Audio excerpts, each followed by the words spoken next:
বন্ধুরা, 2026 বিশ্বকাপে এখন পর্যন্ত সবচেয়ে দুর্দান্ত পারফর্ম করা পাঁচজন সেন্টার ব্যাক কারা?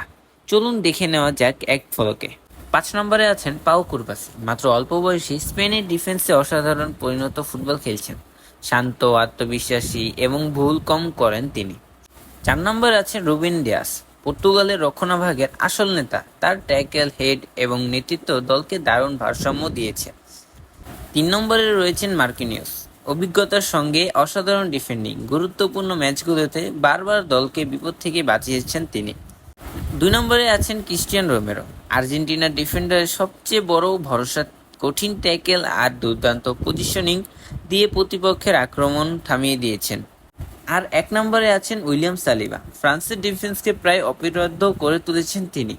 একের পর এক গুরুত্বপূর্ণ ক্লিয়ারেন্স, নিখুঁত ট্যাকেল এবং অসাধারণ ডিফেন্সিভ বিভাগের কারণে এখন পর্যন্ত তিনি বিশ্বকাপের সেরা সেন্টার ব্যাক। এখন বলো, তোমার মতে 1 নম্বর সালিবা ঠিক আছে নাকি অন্য কাউকে রাখতে? কমেন্টে জানাও। আর হ্যাঁ, অবশ্যই সাবস্ক্রাইব করতে ভুলবেন না। সেফ আরে না।